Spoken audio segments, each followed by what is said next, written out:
eu sou Cláudio Dias Batista, esse é o Debate Jurídico. Hoje nós vamos falar sobre direito de família. Vamos falar mais especificamente sobre alimentos. Alimentos pagos pelos avós. Alimentos você sabe, né? É a pensão alimentícia. A pensão alimentícia paga por um padrasto. E vamos falar ainda de uma eventual pensão alimentícia para manter o padrão de vida. Nossos convidados de hoje são a doutora Marcela Patrekoski, especialista em direito de família, o doutor Murilo Padilha e também a doutora Milena Oliveira. Bom, a pergunta inicial é para o senhor, doutor Murilo. O que são os alimentos? Como é que se fixa os alimentos? É tudo 30%? Que é isso que dizem nos bairros, né? É 30%. Não é bem assim, doutor. Comumente os 30% é a geral que o pessoal fala, mas não é assim. A lei é clara. Deve levar isso em conta o quê? A necessidade de quem está pleiteando e a possibilidade de quem vai arcar com os alimentos. Para quê? Para que não haja essa desigualdade. Então tem que ser o necessário com o possível. Ok.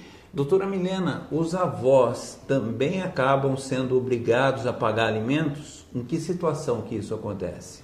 Sim, de acordo com a nossa legislação, se o genitor do menor não tem condições de arcar com as custas da pensão alimentícia, essa pensão pode ser pleiteada pelos avós, mas isso em última instância, só se os pais não tiverem condições de arcar com a pensão. Há um tempo atrás, conversando com uma advogada de Miami, ela estava indignada com essa situação, porque ela achava que como que um avô vai pagar alimentos se ele não participou, quem escolheu a namorada foi o filho, quem fez o filho foi o filho dele, né? E isso, doutor Murilo, isso é justo, é um critério justo, o avô pagar a pensão alimentícia? No meu modo de ver, sim, doutor. O que a lei está procurando visar? Visar o interesse do menor, o melhor interesse do menor, a dignidade da pessoa humana. Se a criança não tem como se sustentar, o pai não tem como sustentar a criança, nada mais justo que os avós arquem. Você concorda com isso, doutora Marcela? Eu concordo, porque essa obrigação, ela decorre do vínculo de parentesco. Então, pelo princípio da solidariedade entre os familiares, é possível que se cobre esses alimentos do avô. Nós vamos falar agora um pouquinho sobre a situação do padrasto. Aquela pessoa que casou com uma determinada mulher que já tinha filho. E depois do casamento começou a desenvolver aquele afeto pela criança. Isso pode acontecer com qualquer um, né? E depois de uma determinada situação está surgindo uma situação nova, né, doutora Marcela? O que os tribunais estão se manifestando sobre pedido de pensão nesse caso? Certo, então, essa questão é uma criação doutrinária e jurisprudencial. Existem decisões já favoráveis ao menor que pleiteia essa pensão ao padrasto.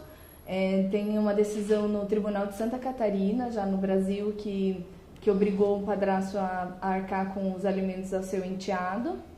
E também decorre dessa relação do vínculo socioafetivo, porém eu acredito, a meu ver, que deve ser visto com certa cautela para não banalizar o instituto também. O senhor acha que pode acontecer de um padrasto, doutor Murilo, falar assim, não vou nem me ligar muito com essa criança, depois vão acabar pedindo pensão alimentícia para mim? Com certeza isso vai passar pela cabeça das pessoas, mas nós temos que pensar primeiro na seguinte questão. A pessoa assumiu a família, ele casou com a mulher, junto tinha um filho. Então, ele assumiu toda essa família. Se houve esse vínculo socioafetivo, ele também deve arcar com os alimentos. Ok. E o terceiro tópico do nosso programa de hoje, nós vamos falar justamente sobre os alimentos compensatórios. Eu queria que a senhora explicasse, doutora Milena, o que são alimentos compensatórios.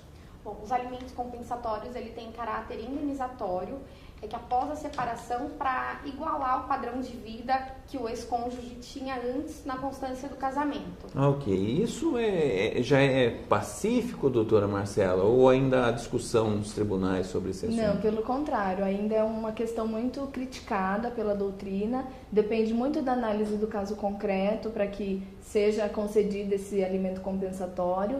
E porque precisa ser visto com muita ressalva mesmo essa questão, para evitar que se criem verdadeiros parasitas do Poder Judiciário. Na verdade, o Poder Judiciário não pode dar guarida a essas pessoas que só querem viver às custas de um ex-cônjuge, sendo É uma que mulher casando com vários homens, ou um homem, que homem também pode receber pensão alimentícia, não é isso? Exatamente, tanto para um quanto para outro. Então tem que tomar muito cuidado porque às vezes a pessoa, por isso que depende muito da análise do caso concreto. Às vezes a pessoa é saudável, é jovem, tem condições de se restabelecer financeiramente. Então, eu acho que nesse caso não caberia esse alimento compensatório, mesmo que fosse para manter um padrão de vida anterior. Ok. Você concorda com isso, doutor Murilo? Eu acho que concordo que sim, doutor, porque vemos casos,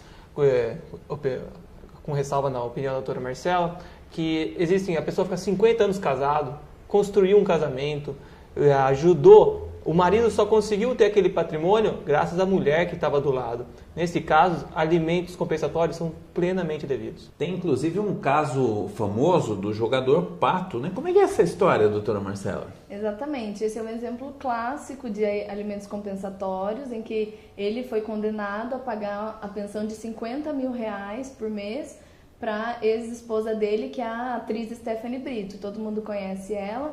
Isso ocorreu porque ela conseguiu provar no processo que antes de casar ela tinha uma vida aqui estabilizada, ela era atriz da Globo, e para casar com ele e viver na Itália, onde ele trabalhava, jogava futebol, ela largou a vida dela aqui, o salário que ela ganhava, e foi morar com ele. Então, quando aconteceu o divórcio, a separação, ela teve essa diferença no patrimônio dela, no padrão de vida, e a justiça entendeu que ela é merecedora desses alimentos. É uma grande questão, porque, na verdade, a pessoa larga tudo, né? E para se recolocar no mercado de trabalho, realmente é uma situação complicada. É por isso que ele tem o caráter indenizatório, porque ela realmente não tem necessidade desse valor de receber, porque ela sempre teve um padrão de vida razoável, mas ela é merecedora dessa indenização em razão dessa circunstância que ela passou a viver com ele. Muito obrigado pela participação de todos vocês aqui no nosso programa. Na semana que vem, nós vamos ter um tema polêmico. Sabe do que nós vamos falar? Nós vamos conversar sobre casamento gay e separação entre homossexuais. É um tema polêmico, é um tema interessante e você não pode perder. Quinta-feira que vem, aqui nós vamos esperar por você. Um grande abraço e até a próxima.